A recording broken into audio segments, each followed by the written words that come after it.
हैं कि अबू बकर उमर जन्नती हैं या नहीं। मैंने कहा पागल हुए हो,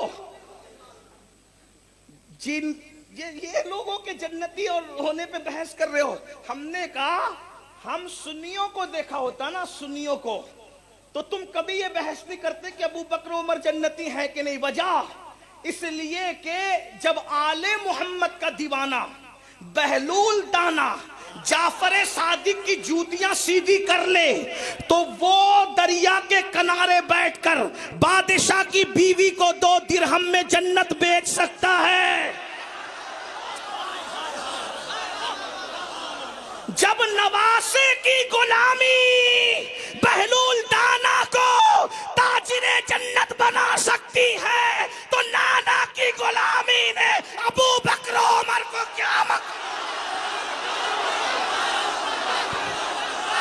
नारे तकबीर, नारे रिसालत, अज़मते सहाबा, जिक्र अहले बैत जिंदा, अज़मते खुलफाए राशिदीन जिंदा, नारे हैदरी, फैज़ाने मखदूम अशरफ जिंदा।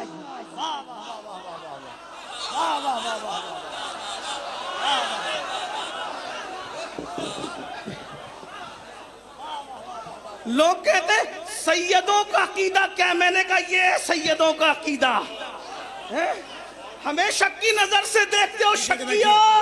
हमारा अकीदा ये है कि जब नाना का नवासा इतना पावरफुल है कि एक दीवाने को जन्नत बेचने और खरीदने का इख्तियार देता है। अब हमसे सुनो, मखदूम अशरफ की चौखट पे हम सुन्नियों का सैयदों का अकीदा क्या है। जन्नत की तलब अबू बकर उमर को नहीं है, बल्कि जन्नत तलाश कर रही है अबू बकर उमर।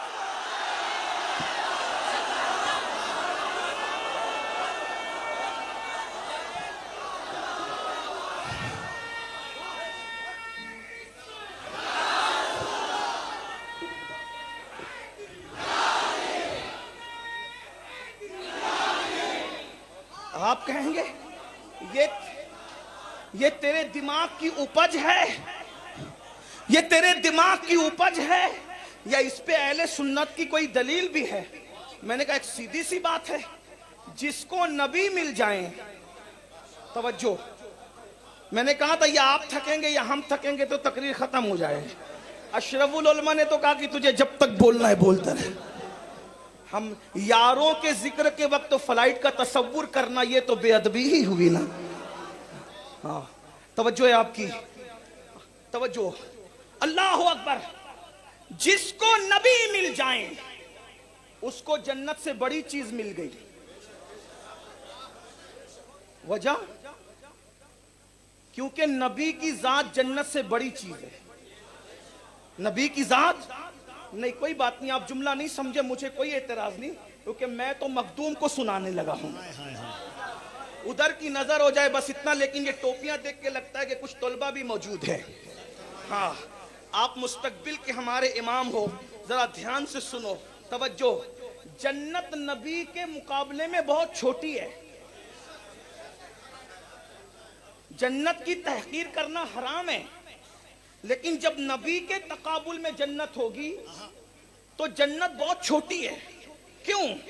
मैं इधर उधर जाने की बजाय 14वीं सदी के सबसे बड़े मुहक्किक को पेश करना दूं। क्या है जन्नत? वो खुल्द जिसमें उतरेगी अबरार की बारात। खुल्द कहते हैं जन्नत को। अबरार जमा है बिर की, और मतलब नेकों की वो खुल्द। अगर मैं समझा नहीं पा रहा हूं तो कोई बात नहीं, लेकिन मैं अक्सर गुजरात वालों को ताना देता हूं, राजस्थान वालों को डांटता हूं कि अगर मैं ये शेर यूपी में पढ़ता किसी खानका में तो लोग वज्द करते, लेकिन मैं यूपी में पढ़ रहा हूं, लखनऊ के करीब पढ़ रहा हूं, और उस बुजुर्ग के कदमों में पढ़ रहा हूं जिसने उर्दू को झूला झूला कर दूध पिलाया है। आपकी तकरीर इसीलिए तकरीर से पहले ही वज्द में है। तकरीर से पहले वज्द में आए हुए हैं आप। वज्द कौन आया? सब लोग आए। ओह अच्छी बात है भाइयों, कव्वालों पे वज्द में आया, किसी खतीब पर आओ तो फिर माने।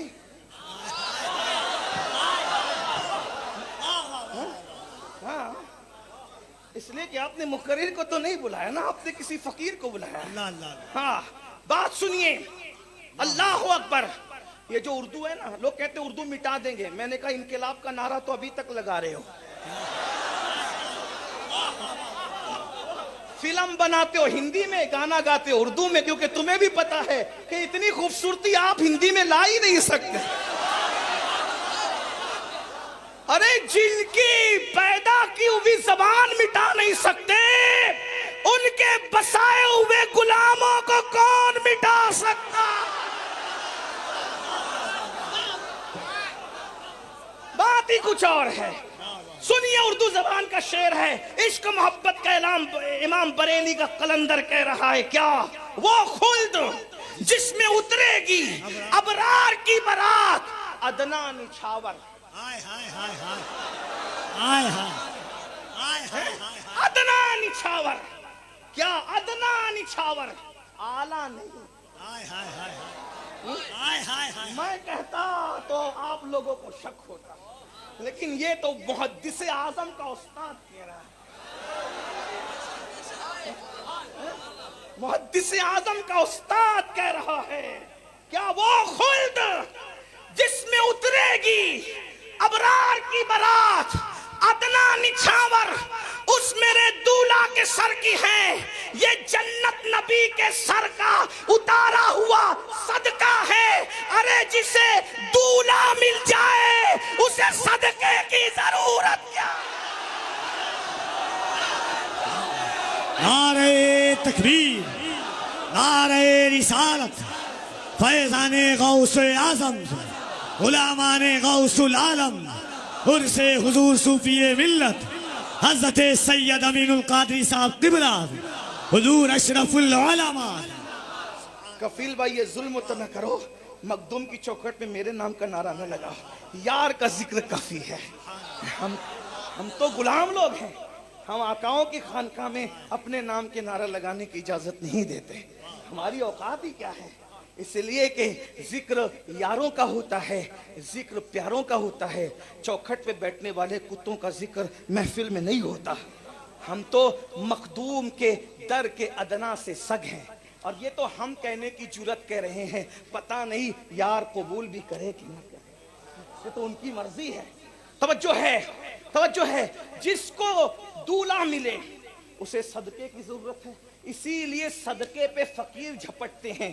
दुल्हन को कभी नहीं देखा होगा सदके को देखते हुए भी, क्योंकि उसको पता है यार मुझे मिलेगा तो सदके की जरूरत क्या है। अब तुम लोग ओ नादानो, तुम लोग सहाबा के जन्नती होने पे बहस करते हो। जिसको दूल्हा मिल गया उसे सदके की जरूरत क्या है? जिसे दूल्हा मिल गया वो तो जन्नत बहुत छोटी है। 14वीं सदी का आशिक कहता है अगर यार मिल जाए तो मैं जन्नत न चाहूं। 2 मिसरे पढ़ देता हूं, बात आगे बढ़ाता हूं। क्या कहते? जन्नत न दे, यही हदायत की बख्शिश है कबीर भाई। जन्नत न दे, न दे, देख रहे जन्नत न दे, न दे, नहीं चाहिए मुझे जन्नत। क्यों? तेरी रूयत हो खैर से,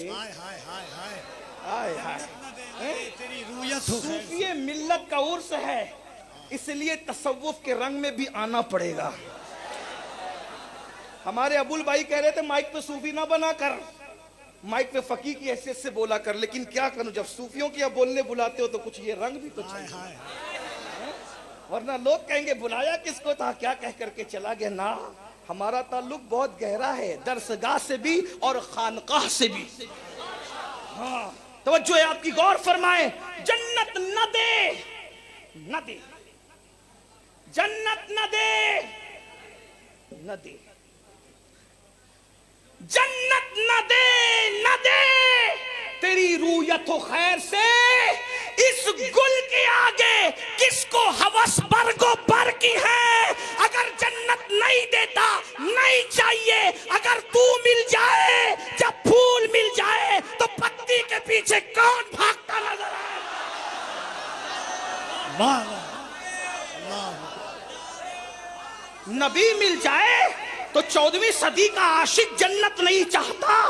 नबी मिल जाए जब 14वीं सदी का आशिक जन्नत नहीं चाहता तो सिद्दीक को उमर को जन्नत की हाजत और तलब कब हो सकती है। बल्कि एक जुमला सुनने बात आगे बढ़ती है, जन्नत में जो जाएंगे जाएंगे, अबू बकर उमर तो अभी जन्नत में सो रहे हैं। क्यों? अरे जब माँ के कदमों में जन्नत है तो नबी के कदमों के नीचे क्या है। महबूब रब अर्श है इस सब्ज कुब्बा में, पहलू में जलवागाह अतीको उमर की है, सादैन का किरान है पहलुए माह में, सादैन का किरान है पहलुए माह में, झुरमुट किए हैं तारे तजल्ली कमर की है, झुरमुट किए हैं तारे तजल्ली कमर की है। अल्लाह अकबर। मखदूम साहब ने किताब रख दी, सैयद पे शक करते और आप ये किताब ले, लेकिन जिसको मेंढकियों को जब जुकाम हो जाए तो सिवाय एतराज के क्या सोचे।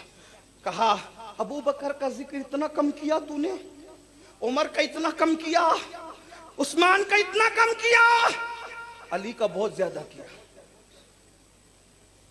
अरे किया तो यार तरतीब से ना किया, अपनी मर्जी से तो नहीं अली का क्यों ज्यादा किया। हम मुनाजरा करेंगे। मखदूम साहब सिर्फ बादशाह और आलिम नहीं थे, मुनाजिर भी थे। मखदूम साहब ने कहा ठीक है कर लो मुनाजरे, इसलिए कि मुनाजरे का फन कुछ मुश्किल होता है, क्योंकि तकरीर में सब अपनी होते, वाहवा वाले तो वहां सब चल जाता है। करबला में भी या गौसल मदद कह के तलवार उठा लो तो कोई पूछने वाला नहीं रहता। हाँ हाँ, लेकिन वहां तो एक एक चीज में तो कुरान सही नहीं पढ़ा, इबारत सही नहीं पढ़ी और इबारत का सफा नंबर भूल गया, वहां तो फिर बिल्कुल टाक टुक मारा मामला होता है। मखदूम साहब ने उनसे कहा ठीक है मुनाजरा करना है, करो, बताओ कब करोगे। बोले जुमा को करेंगे। जुमा को क्यों? पूरी पब्लिक जमा होगी तो जामा मस्जिद में सबके सामने सैयद को रुस्वा करेंगे कि 3 खुलफा का जिक्र कम किया, अली का जिक्र ज्यादा किया। मखदूम साहब ने कहा ठीक है करेंगे मुनाजरा। जुमा आया, जुमा आया, मैं अपने अंदाज में कह रहा हूं जुमा आया, लेकिन मस्जिद में कोई ना आया।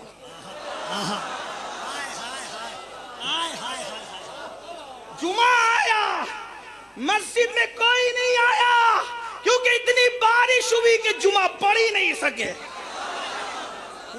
जुमा नहीं पढ़ सके।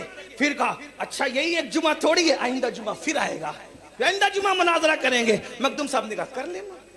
दूसरा जुमा आया, फिर बारिश इतनी हुई कि कोई मस्जिद में नहीं आया। मखदूम के दीवाने ने कहा सहीहुल नसब सैयद है, सिलसिलतुज ज़हब है, नूर बख्शी सैयद है, हुसैन इब्ने अली का बेटा है, इससे लड़ाई मत लेना वरना जिंदगी भर जुमा पढ़ने के काबिल नहीं रहोगे।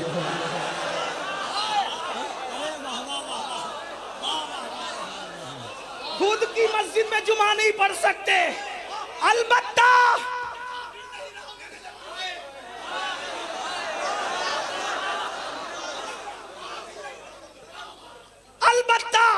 मखदूम के गुलाम ने कहा अगर समझना है तो गुलाम बन के जाओ, वो तुम्हें समझा देगा, क्योंकि उसके पास इतना इल्म मौजूद है। बस गए का मुर्शिद चले ठीक है, झगड़ा नहीं करते, समझाए ना। आपने तो तरतीब बराबर लिखी, सिद्दीक का जिक्र कम, फारूक का जिक्र कम, उस्मान का जिक्र कम, अली का जिक्र ज्यादा क्यों किया? तो फरमाया सैयद होने के नाते इतना तो हक दे दो कि सब अपने बाप का जिक्र ज्यादा करते हैं, हम भी अपने बाप का जिक्र।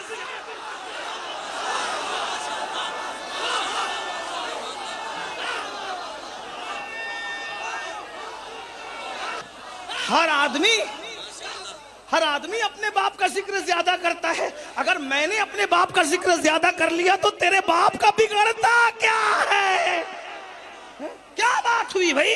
हमने तो बाप का जिक्र ज्यादा। रही बात, और जहां तक रही बात अफजलियत का, तो अफजलुल बशर बादल अंबिया बित्तहकीक सैयदना अबू बकर सिद्दीक है, उनके बाद उमर है, उनके बाद उस्मान है। और ये अशरफ का अकीदा नहीं, बल्कि अशरफे सिमना का वो बेटा जिसे दुनिया सैयद मोहम्मद मुहद्दिस आज़म के चोचवी कहती है। जब लोग डामाडोल हो रहे थे और सोच रहे थे कि लखनऊ के करीब रहकर बोले या चुप रहे तो अशरफ का मानवी बेटा, अब्दुल कादिर जिलानी का हकीकी बेटा अहले सुन्नत की तर्जुमानी ये कर रहा था। मर्तबा हजरत सिद्दीक का ये है सैयद, हर फजीलत के वो जामे है नबूवत के।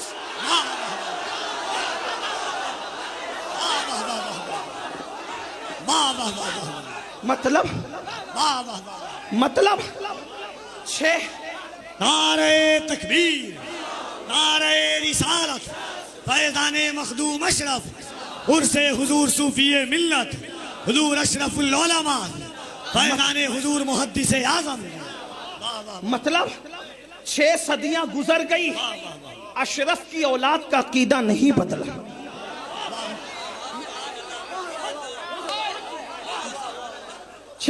मुहद्दिस आजम के चौचवी कह गए और कितनी बड़ी बात की, मर्तबा हजरत सिद्दीक, क्योंकि वो जानते थे कि जो सैयद होगा अपने बाप दादा के नक्शे कदम पे हो,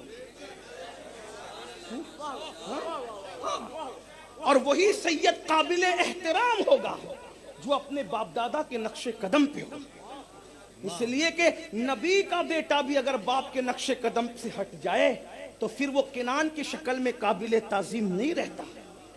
अगर सहाबी का बेटा भी बाप के नक्शे कदम से हट जाए तो फिर यजीद भी काबिल ताजीम नहीं रहता। यही तो बात करना बताना चाहते हैं। तो किसी भी बेटे को चेक करो कि बाप के नक्शे कदम पर है या नहीं। हाँ, चेक करो ना। तो ये मुहद्दिस आजम ने बता दिया कि 6 सदियां बदली है लेकिन केछोछा नहीं बदला। हाय हाय हाय हाय, मर्तबा हजरत सिद्दीक का ये है सैयद, हर फजीलत के वो जामी। मैं कहता हूं हजारों तकरीर एक साथ फजाइल सिद्दीक अकबर और अफजलियत सिद्दीक पे कर दी जाए और ये 2 मिसरे पढ़ दिए जाए। हजारों तकरीर पे मुहद्दिस आजम के 2 जुमले भारी। और क्या मुहद्दिस आजम होंगे? शायरी जिसकी फील्ड नहीं है, तवज्जो नहीं, मैं बच्चों के कुछ बच्चे भी सुन रहे हैं मुझे, वो इस जुमले को नहीं समझ सकते, कोई बात नहीं। आज से 10 साल मेरी कौम के जवानों तुम्हें ये जुमला समझ में आएगा अगर ये जुमला तुम्हारे पास बाकी रह गया तो। शायरी मुहद्दिस आजम की फील्ड नहीं है, क्योंकि हम उनको शायर आजम नहीं मानते, हम उनको मुहद्दिस आजम मानते हैं। शायरी जिसकी फील्ड नहीं, उसमें जब वो इतनी महारत रखता है तो इल्म हदीस जिसका ओढ़ना बिछोना होगा, उस इल्म में मुहद्दिस आजम के इल्म का आलम क्या होगा, महारत का आलम क्या होगा। क्या बात कही है। शायरी में भी अकीदा पेश होता है। मर्तबा हजरत सिद्दीक का, अबू बकर का नहीं, सिद्दीक का। पता चला अबू बकर को अबू बकर खानदान नबूवत में निरा नहीं बोलते, सिद्दीक अकबर बोलते हैं। हाँ, खानदान नबूवत में पहले दिन से उनको सिद्दीक बोलते हैं। वजह, एक शख्स आया इमाम जाफर सादिक के पास। अब सुनना जरा, कौन इमाम जाफर सादिक? जो इमाम आजम का उस्ताद है। किसका? इमाम आजम का। थकना तो बोल देना, कुछ बोलना नहीं, सिर्फ चुप रहना तो समझ जाऊंगा कि थक गए। वो इमाम जाफर सादिक जो इमाम आजम का उस्ताद है। हाँ, चलें कि चौजा शरीफ वाले जल्दी थकते हैं, मुझे पता चल गया।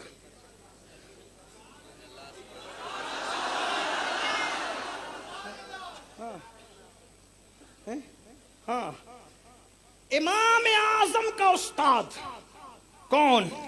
इमाम जाफर सादिक, जिसकी जूतियां इमाम आजम सीधी करे। बस बस बात हो रही है। जिसकी जूतियां इमाम आजम सीधी करे, तो जूती सीधी करने वाला आजम हो तो वो जूती वाले इमाम जाफर सादिक की आजमियत का अंदाजा कौन कर सकता है? वाह वाह वाह वाह। इमाम लोग जूती सीधी करते हैं कहीं? 2 रिकत के जुमा का इमाम हाथ चूमने के लिए 5 बार टेढ़ा होता है भाई। हाँ भाई, मैं किसी को अल्लाह मखदूम साहब को टारगेट नहीं कर रहा हूँ, मैं सिर्फ अपने नौजवानों को समझाना चाह रहा हूँ। आदमी इमाम बनता है तो फिर उसके अंदर कुछ आता है। जब 2 रकत का इमाम 5 बार किसी का हाथ चूमने के लिए टेढ़ा हो तो जूतियां सीधी करना कितना बड़ा मर्तबा होगा।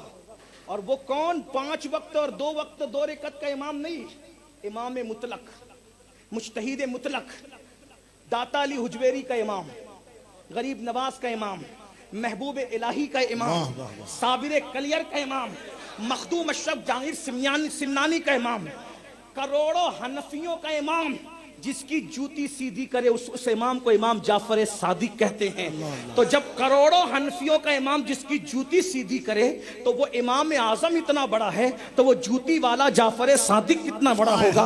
अब कितना बड़ा है एक बात बता दूं, इमाम आजम 2 साल तक पढ़ते रहे, इमाम जाफर सादिक के पास कितने साल तक पढ़ते रहे? बोलो कितने साल तक पढ़ते रहे? 2 साल तक। हाँ, मखदूम साहब की चौखट पे रहने वालों, बाबा ताजुद्दीन की महफिल में मैंने 2.25 घंटा बोला, लेकिन मजमा थका नहीं, मेरे साथ चलता रहा। मैंने कहा ताज वाले की शान ये है, तो ताज को ठुकराने वाले की शान का अंदाजा तो लगाओ ना।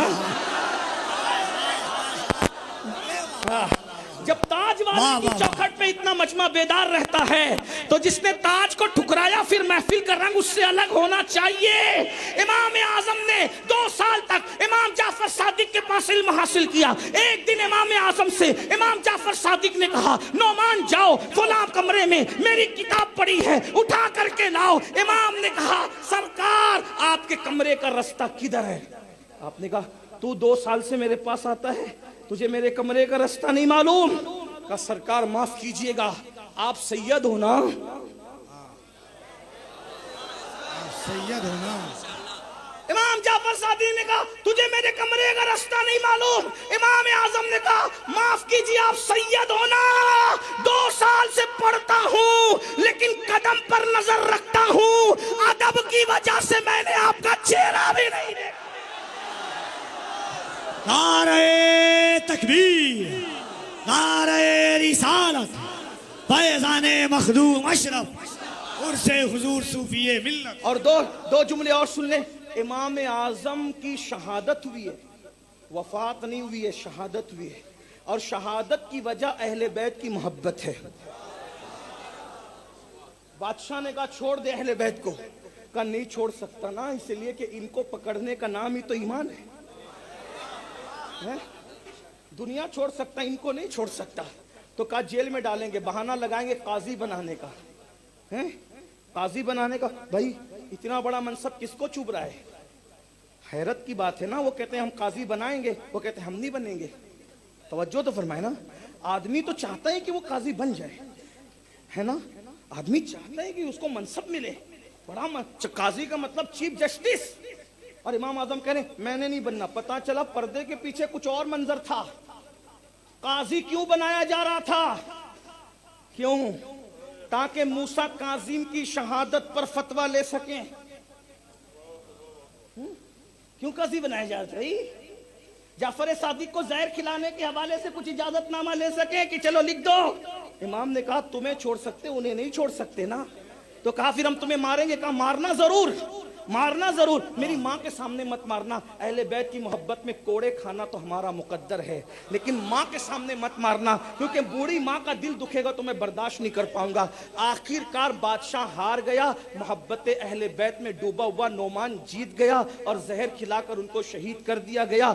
और शहीद भी हुए तो किस दिन? जिसके 2 दिन के बाद हुसैन की आमद का दिन था।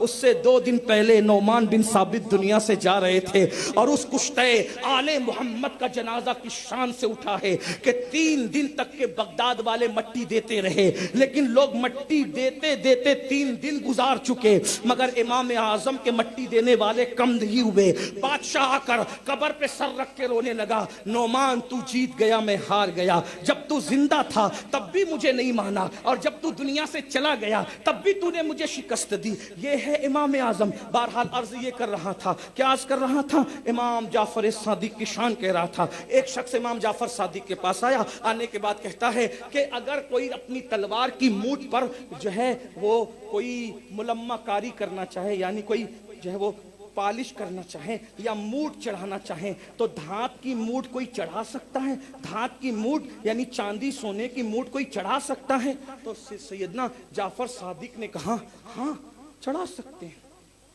क्या कहा? हाँ चढ़ा। कहा सबूत, दलील। दलील अगर मैं कोई बात कहूं और आप पूछे कि चौचा शरीफ वाले दलील, तो मैं बोलूं कि वो पप्पू चचा दुकान चाय वाले कह रहे थे कि ये दलील है। बोले कि तू तकरीर करने आया कि पागल बनाने आया? अशरफ मियाँ से कह देंगे आइंदा ऐसे पागलों को न बुलाया करो। पप्पू चचा चाय वाला इस काबिल है कि उसकी दलील पेश की जाए? मैंने कहा फिर दलील किसकी पेश करते? कहा जिसको बुजुर्ग मानते हैं, अल्लाह वाला मानते हैं, जन्नती मानते हैं, मुक्तदा मानते हैं, उसकी दलील पेश करते हैं। तो इमाम जाफर सादिक से किसी ने कहा आपने चांदी की मूठ तलवार में लगाने की इजाजत तो जायज का फतवा दे दिया, कोई दलील भी है सरकार? फरमाया हाँ, सिद्दीक ने अपनी तलवार में चांदी की मूठ लगा रखी थी इसलिए जायज है। तो कुछ मेंढकियों को उस वक्त भी जुकाम हुआ था, कहने लगे आप भी अबू बकर को सिद्दीक कहते हो? यानी सिद्दीक कहना उस वक्त भी गवारा न हुआ। कहा आप भी अबू बकर को सिद्दीक कहते हो? तो नबी के सच्चे बेटे ने कहा तुझे सिद्दीक कहने पे तकलीफ है, सुन हुआ सिद्दीक सिद्दीक सिद्दीक सिद्दीक सिद्दीक सिद्दीक। वाह वाह वाह वाह। इतनी मर्तबा सिद्दीक कहा कि उनकी सांस टूट गई। फरमाया कि वो सिद्दीक है सिद्दीक है सिद्दीक है। ये नबी का खानदान पहले से सिद्दीक मानता आया, वही खानदान की तर्जुमानी मुहद्दिस आजम कर रहे हैं। मर्तबा हजरत सिद्दीक का ये है सैयद।